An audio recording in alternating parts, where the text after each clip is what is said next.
Hey gorgeous, it's Ker-leen. Thank you so much for tuning back into my channel. In today's video, I will be sharing some of the fragrances I've been complimented on most recently. Now, I know that we don't wear fragrances to receive compliments, but it never hurts to hear someone tell you you smell nice when you have one of your favorite perfumes on. If you're interested in hearing about these fragrances, then please stay tuned.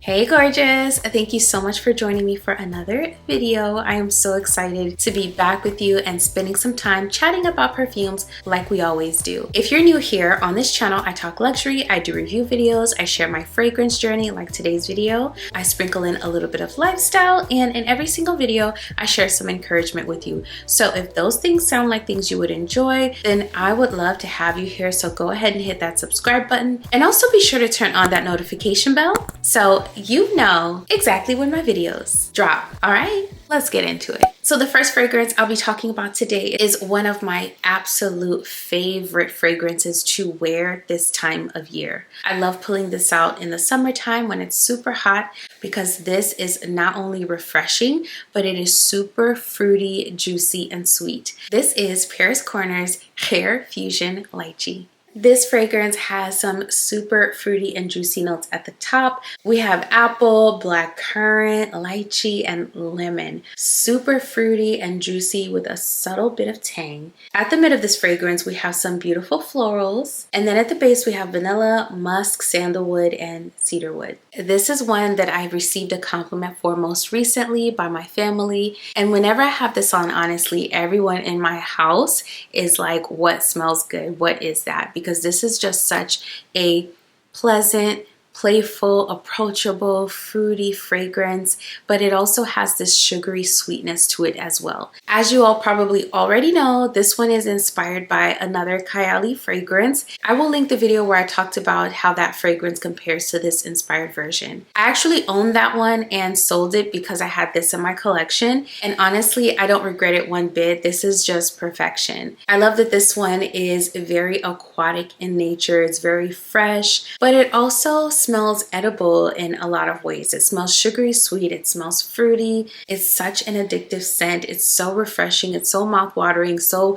thirst quenching, if you will, and it's the perfect fragrance for this time of year when it's super duper hot. There are florals in here, but they are not dominant. They are more supportive. And so getting compliments on something that I already absolutely love is icing on the cake. This is Paris Corner's Hair Fusion Lychee. Speaking of fragrances that are super mouth-watering and thirst-quenching and perfect for the hot and humid summer weather, this next one is one that whenever I have it on, I get a compliment. Most recently, I wore this when I went to a class and I received multiple compliments that day.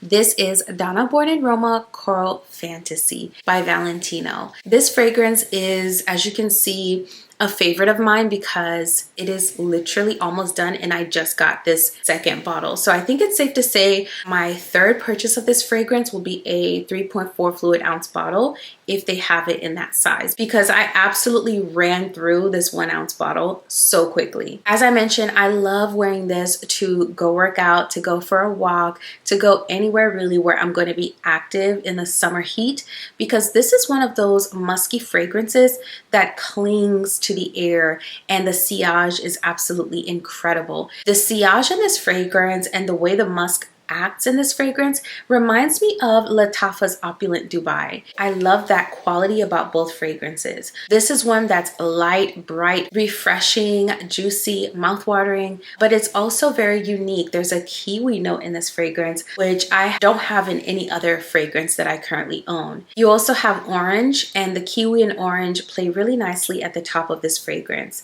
At the mid of this fragrance, you have rose, jasmine, and ambrette or musk mallow. And then at the base you have another kind of musk, that white musk, and cedar. Because of how amazing this one performs, it's one that's an easy reach for me. If I'm going out and I don't know what to wear and it's really hot, which is pretty much year round here in Florida, this is one that I'm reaching for. And that's probably why it's almost gone. Like I said, anytime I wear this and I step out, I'm gonna get a compliment. So again, that makes it an easy reach because I know this one is crowd pleasing. So while I don't wear my fragrances necessarily to please a crowd, it's really nice to have something that you know is not going to be offensive to anyone. It's very easy on the nose, very easy to wear, and it projects and leaves an intoxicating and super fun scent trail behind. This is Valentino's Donna Born and Roma Coral Fantasy. Speaking of easy reach fragrances, this next designer fragrance is such an easy reach for me. It's one that is sweet, it's fun, it's playful, but it's also creamy and it has a really comforting feel to it. This is Burberry's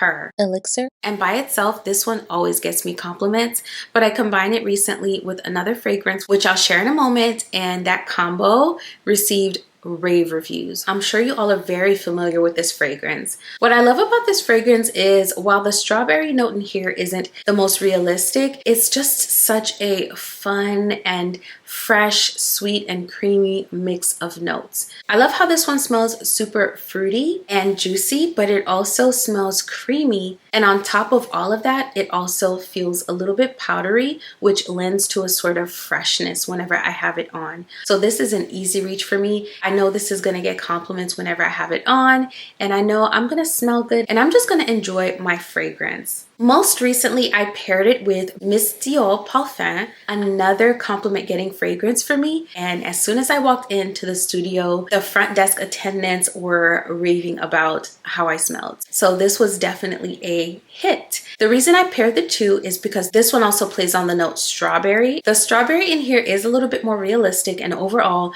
this one does not have a creaminess to it or a powderiness. It's more of a crisp, juicy, fruity, and floral fragrance. It's fruity, but it's also very crisp and clean and very luminous to my nose. This was a combo I received compliments on when I last wore it. This is Burberry's Her Elixir, and this is Dior's Miss Dior Parfum. So this next one is Double Decadence from Julianna's Perfume. Double Decadence is such a gorgeous vanilla perfume and probably the most sophisticated mix of notes when it comes to a vanilla perfume that I have smelled in a long time. This is such a sophisticated vanilla. This one is inspired by Ker-leen's Spiritueuse Double Vanille. I'll put the notes on the screen for you here. When I smell this fragrance, it smells like the lightest, most custard-like, but also very refined vanilla that I've ever smelled. So although I say custard-like, I don't want you to think this smells edible. To my nose, it's not a gourmand. Instead, this one is a very sophisticated vanilla that's not too sweet. It has a gorgeous balsamic base. And although I don't really detect those top notes, I feel like that incense note is probably why this comes across as so sophisticated. So there is a subtle hint of smokiness to this fragrance, but it's nothing that's perceivable. It's just, if I were to describe what I'm smelling, I think subtly smoky is probably how I would describe the foundation of this fragrance. So this one is so interesting.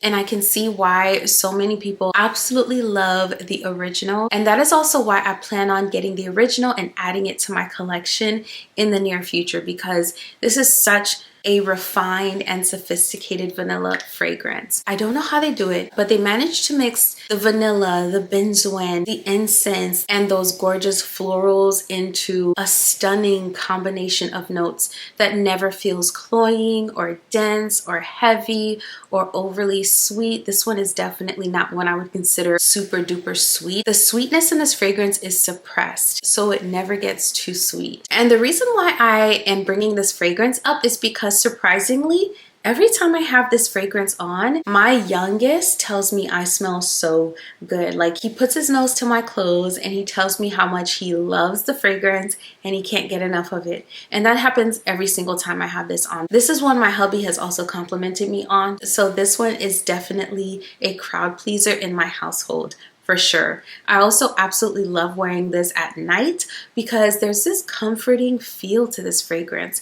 It's just such an easy wear. And what I find interesting about this one is it's one of the most niche quality fragrances in my collection, meaning complexity wise, but at the same time, it's one of the easiest to wear, and it's simultaneously one of the most complimented and crowd pleasing fragrances in my collection. This is Double Decadence by Julianna's Perfume. And last but certainly not least is one that I wore yesterday. I wore it to an event yesterday, and I was walking up to two ladies to join their conversation, and one of them said, "Oh my goodness, who smells so good?" And she kept trying to figure out who smelled so good. She quickly identified where the fragrance was coming from, and it was coming from me. And this is what I had on. This is Junoon Rose by Al Haramain. This is one of those fragrances that I would say caught me by surprise, and it really changed my mind about powdery fragrances. I did not expect to enjoy a fragrance that is quite as powdery as this one, but this fragrance definitely proved me wrong. I absolutely love this fragrance. This is inspired by Amouage's Blossom Love. I did a detailed comparison between the two last year sometime, I want to say, so I'll link that video here. And in that video, I talked about the similarities and the differences. In my opinion, this one is a lot more powdery than the original, but I feel like that powderiness lends to a freshness and a clean feeling scent whenever I have this on. This one's performance is also absolutely beast mode. A little goes a long way, and the sillage is far reaching. And that's why as soon as I walked up, the ladies were able to smell this on me, because the performance on this one is no joke. It is incredible. Junoon Rose has quite the note list. There are so many notes in this fragrance, and I don't know how they got all of those notes to coalesce and to coexist and to blend together as beautifully as they have. But this is such a smooth combination. I think they did an amazing job. This fragrance has top notes of bergamot, cherry blossom, and ylang ylang. And when I tell you that cherry blossom is so beautiful in the opening of this, it's absolutely gorgeous. I also pick up that ylang at the opening, and I absolutely love it. It's one of my favorite florals. At the mid is where you get those powdery notes, and then also the amaretto. The amaretto is like this almond liqueur, and so it gives this fragrance a little bit of a kick at the mid. You also have heliotrope at the mid, so you have powdery accords and heliotrope, which is why this fragrance is really powdery to my nose. And then at the base you have tonka bean, amber, and suede.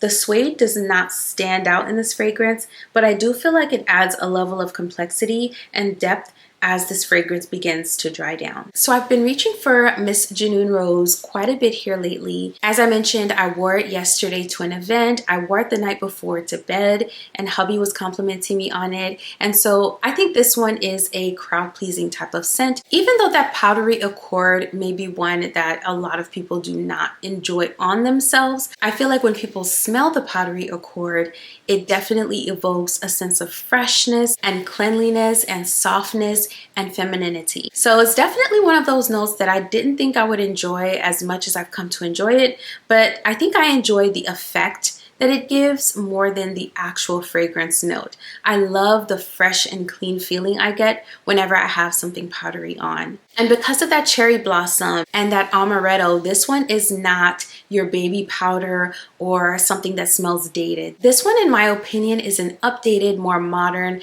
powdery scent. This is Junoon Rose by Al Haramain. Alright friend, we have come to the end of the video. If you enjoyed it or if you found it helpful in any way, don't forget to give it a like on your way out, as that helps my channel continue to grow. I just want to say a special thank you to every single person watching this video, every single person that subscribed, every single person that has left a kind comment, that has liked the video, because y'all, we are at 15K. That is absolutely amazing, and I owe it all to you. So thank you so much for your support of this channel. Stay tuned, because I have lots more fragrance content coming up for you as I've been growing and learning and just enjoying my fragrance journey. Before I go, I just want to let you know that I see you today. You are doing an amazing job. If no one has told you this month, this week, or today, you're doing an amazing job. So keep showing up and keep putting one foot in front of the other. I see you, friend. And you already know I will be over here doing the exact same thing. Thank you so much for watching this video. I will see you in the next one very soon. Bye.